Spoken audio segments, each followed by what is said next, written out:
Tulog pa ata si Rob Pelinka dahil isa na namang important piece ng Lakers ang nawala sa kanila. After ni Luke Kennard, ngayon naman ay si Marcus Smart na pupunta ng Houston Rockets. Doon pa mismo sa nakalaban nila ng playoffs. 2-year, $13 million with player option. Pwede itong tapatan ng Lakers pero hinayaan lang nilang mawala ang kanilang best perimeter defender. Mapapatanong na lang kayo kasi ano ba talaga yung plano nila ngayong offseason?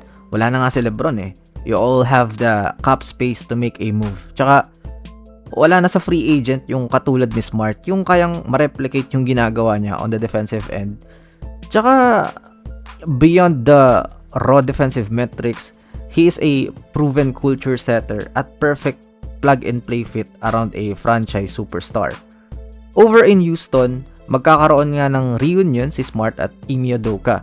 Mas naging intense at defensive-minded yung squad nila. Remember, meron silang Amen Thompson. Bibigyan ang Houston ng battle-tested floor general na hindi takot gawin yung mga dirty work. So ngayon, kailangan ng Lakers fanbase ang massive explanation knowing na si Luka pa mismo yung nag-recruit sa kanya dito tapos hindi tutugunan ng front office. Next, para sa Detroit Pistons, John Collins, 3-year, $51 million contract. Isang player na hindi na nawala sa mga trade rumors. Pero ngayon mukhang napunta na sa team kung saan talaga siya kailangan. Isang rim running guy na nakita natin nung kasama niya si Trae Young, ibang klase talaga. Tas ngayon, kay Cade Cunningham naman siya, sasalo ng mga alley-oop. Tsaka nag-improve siya. Yung outside shooting has been impressive.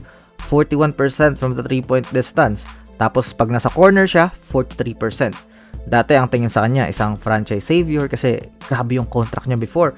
Ngayon maybe it is just right and wala na siyang pressure. He just need to catch and shoot, run the floor, finish above the rim, and yung kanyang energy.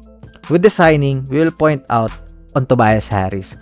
Matatanggap niya kaya yung pagiging bench role if ever kasi si Collins daw talaga yung ipag-i-start nila in his position, which feel ko nga mas okay kay Harris maging 6-man role.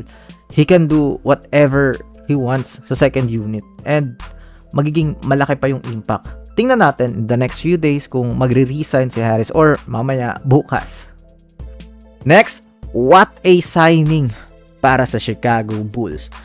They will steal Norman Powell from the Heat. 2 years, $45 million deal with team option. Good deal dahil sa risk ng first year. Kasi 33 years old na to pero grabe yung last season niya. Parang yun yung best season niya as an NBA player nung naging main option siya sa offense. 22 points per game, big time scorer, who forces defense to respect him pag-apak pa lang ng half court. Medyo bumaba yung percentage sa labas with 38%. Pero kasi dala yan ng high volume. Lagi na siyang tumitira kaya mas marami na rin yung mintes. Grabe, parang kay Josh Giddey nagre-revolve yung roster. He got his center with Claxton. Tapos ngayon, running mate niya naman sa backcourt.